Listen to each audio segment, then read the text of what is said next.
Hi friends, welcome back to my YouTube channel. So ಇವತ್ತು chicken sambar ಯಾವ ರೀತಿ ಮಾಡೋದು ಅಂತ ಹೇಳ್ಬಿಟ್ಟು ನಾನು ನಿಮ್ಮ ಜೊತೆ ಶೇರ್ ಮಾಡ್ಕೊಳ್ತಾ ಇದ್ದೀನಿ.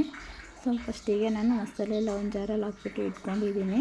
ಹಾಗೆ ಸ್ವಲ್ಪ ಕೊತ್ತಂಬರಿ ಸೊಪ್ಪು, ಒಂದು 3 ಸ್ಪೂನಷ್ಟು ಧನಿಯಾನ ಹುರಿದ್ಬಿಟ್ಟು ಹಾಕ್ಕೊಂಡಿದ್ದೀನಿ. ಒಂದು ಟೊಮೊಟೊ, ಒಂದು ಈರುಳ್ಳಿ ಮತ್ತು ಒಂದು ಅರ್ಧ ಕಪ್ಪಷ್ಟು ತೆಂಗಿನಕಾಯಿ, ಒಂದು ಸ್ವಲ್ಪ ಚಕ್ಕೆ, ಸ್ವಲ್ಪ ಲವಂಗ, ಒಂದು ಸ್ವಲ್ಪ ಕಾಳು ಮೆಣಸು. ಸೊ ಎಲ್ಲನೂ ಮಿಕ್ಸಿ ಜಾರಲ್ಲಿ ಹಾಕ್ಕೊಬಿಟ್ಟು ಇಟ್ಕೊಂಡಿದ್ದೀನಿ ಮಸಾಲೆನ. ಸೊ ಇದಕ್ಕೆ ಒಂದು ಸ್ವಲ್ಪ ನೀರು ಸೇರಿಸ್ಕೊಬಿಟ್ಟು ಇವಾಗ ಮಿಕ್ಸಿಗೆ ಹಾಕ್ಕೊಳ್ಳೋಣ. ಇದ್ವಿ ಮಸಾಲೆ ಎಲ್ಲನೂ ಮಿಕ್ಸಿ ರುಬ್ಕೊಬರೋಣ ಬನ್ನಿ.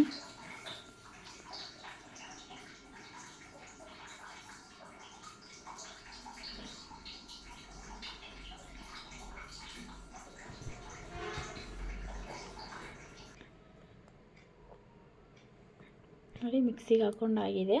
ಮಸಾಲೆ ಈ ರೀತಿ ರೆಡಿಯಾಗಿದೆ. ಸೊ ನಾನು ಇದಕ್ಕೆ ಕಾಳು ಪುಡಿ ಸೇರಿಸ್ಕೊಂಡಿಲ್ಲ. ನಾನು ಚಿಕನ್ನ ಫ್ರೈ ಮಾಡಬೇಕಾದ್ರೆ ಹಾಕ್ಕೊಳ್ತೀನಿ, ಹಂಗಾಗ್ಬಿಟ್ಟು ಮಿಕ್ಸಿಗೆ ನಾನು ಖಾರದ ಪುಡಿ ಹಾಕ್ಕೊಳ್ಳೋದಿಲ್ಲ. ಸೊ ಇವಾಗ ಬನ್ನಿ, ಒಂದು ಪಾತ್ರೆ ಇಟ್ಬಿಟ್ಟು ಅದಕ್ಕೆ ಒಂದು 4ರಿಂದ 5 ಸ್ಪೂನಷ್ಟು ಆಯಿಲ್ ಹಾಕ್ಕೊಬಿಟ್ಟು ಒಂದು ಮೀಡಿಯಮ್ ಸೈಜ್ ಈರುಳ್ಳಿನ ಕಟ್ ಮಾಡಿಬಿಟ್ಟು ಹಾಕ್ಕೊತಾ ಇದ್ದೀನಿ. ಈರುಳ್ಳಿ ಬ್ರೌನ್ ಕಲರ್ ಬರೋವರೆಗೂ ಫ್ರೈ ಮಾಡ್ಕೋಬೇಕು. ಈರುಳ್ಳಿ ಬ್ರೌನ್ ಕಲರ್ ಬಂದಾದಮೇಲೆ ಸೊ ನಾವೇನು ವಾಶ್ ಮಾಡಿ ಇಟ್ಕೊಂಡಿದ್ವಲ್ಲ ಆ ಚಿಕನ್ನ ಹಾಕ್ಕೊತಾ ಇದ್ದೀನಿ. ಸೊ 1 kg ಚಿಕನ್ ತೊಗೊಂಡಿದ್ದೀವಿ. ಸೊ ಇವಾಗ ಆಯಿಲಲ್ಲಿ ಚೆನ್ನಾಗಿ ಫ್ರೈ ಮಾಡ್ಕೊಳ್ಳಿ ಚಿಕನ್ನ. ಸೊ ನೀರೆಲ್ಲ ಬಿಡುತ್ತಲ್ವ, ಅಲ್ಲಿ ತನಕ ಫ್ರೈ ಮಾಡ್ಕೊಳ್ಳಿ. ನೀರೆಲ್ಲ ಹೋದ್ಮೇಲೆ ಇದಕ್ಕೆ ಒಂದು ಅರ್ಧ ಸ್ಪೂನಷ್ಟು ಅರಿಶಿನ, ರುಚಿಗೆ ತಕ್ಕಷ್ಟು ಉಪ್ಪು ಹಾಕ್ಕೊಬಿಟ್ಟು ಫ್ರೈ ಮಾಡ್ಕೊಳ್ಬೇಕು ಒಂದು 2-3 ಮಿನಿಟು. ನೋಡಿ, ಈ ಥರ ಫ್ರೈ ಆದಮೇಲೆ ಖಾರದ ಪುಡಿ ಹಾಕ್ಕೊಳ್ತಾ ಇದ್ದೀನಿ. ಸೊ ಮಿಕ್ಸಿಗೆ ಹಾಕ್ಕೊಳ್ಳಲ್ಲ ನಾನು, ಇದೇ ರೀತಿಯೇ ಖಾರದ ಪುಡಿ ಹಾಕ್ಕೊಳ್ಳೋದು. ಸೊ ಖಾರದ ಪುಡಿ ಹಾಕೋದ್ಮೇಲೆ ಒಂದು 2-3 ನಿಮಿಷ ಫ್ರೈ ಮಾಡ್ಕೋಬೇಕು. ಇವಾಗ ಮಸಾಲೆ ಏನು ರುಬ್ಬಿಟ್ಕೊಂಡಿದ್ದಲ್ಲ ಆ ಮಸಾಲೆನ ಸೇರಿಸ್ಕೊತಾ ಇದ್ದೀನಿ.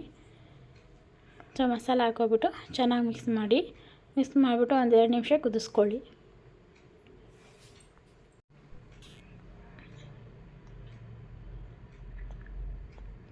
ಸೊ ನಿಮಗೆ ನೀರು ಎಷ್ಟು ಬೇಕೋ ಅಷ್ಟು ನೋಡಿಬಿಟ್ಟು ಹಾಕ್ಕೊಳ್ಳಿ.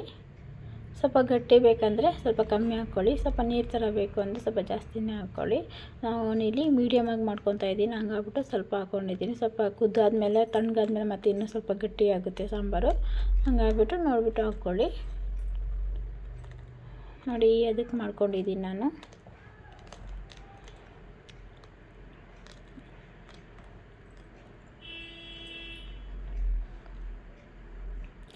ಸೊ ಕುದಿಸ್ಕೊಳ್ಳಿ ಚೆನ್ನಾಗಿ. ಸೊ ನೋಡಿ, ಈ ಥರ ಚೆನ್ನಾಗಿ ಕುದಿಸ್ಕೊಂಡಿದ್ದೀನಿ. ಸೊ ಚಿಕನ್ ಫ್ರೈ ಮಾಡಬೇಕಾದ್ರೇ ಆಲ್ರೆಡಿ ಬೆಂದಿರುತ್ತೆ. ಸೊ ನೀರು ಹಾಕ್ಬಿಟ್ಟು ಒಂದು 5-10 ಮಿನಿಟು ಕುದಿಸ್ಕೋಬೇಕು. ಸೊ ನೋಡಿ, ಈ ಥರ ಚೆನ್ನಾಗಿ ಕುದ್ದಿದೆ. ಇದಕ್ಕೆ ನಾನು ಸ್ವಲ್ಪ ಮೇಲೆ ಕೊತ್ತಂಬರಿ ಸೊಪ್ಪನ್ನು ಕಟ್ ಮಾಡಿಬಿಟ್ಟು ಹಾಕ್ಕೊಳ್ತಾ ಇದ್ದೀನಿ. ಸೊ ಚಿಕನ್ ಸಾಂಬಾರು ರೆಡಿಯಾಗಿದೆ. ಸೊ ಇದೇ ಥರ ನಾವು ಯಾವಾಗಲೂ ಮನೆಯಲ್ಲಿ ಮಾಡೋದು ಚಿಕನ್ ಸಾಂಬಾರು. ಸೊ ನಾನು ನಿಮ್ಮ ಜೊತೆ ಈ ರೆಸಿಪಿನ ಶೇರ್ ಮಾಡ್ಕೊಂಡಿದ್ದೀನಿ. ಹಾಗೆ ನಿಮಗೆ ಈ ವಿಡಿಯೋ ಇಷ್ಟ ಆದರೆ ಲೈಕ್ ಮಾಡಿ, ಶೇರ್ ಮಾಡಿ, ಕಮೆಂಟ್ ಮಾಡಿ.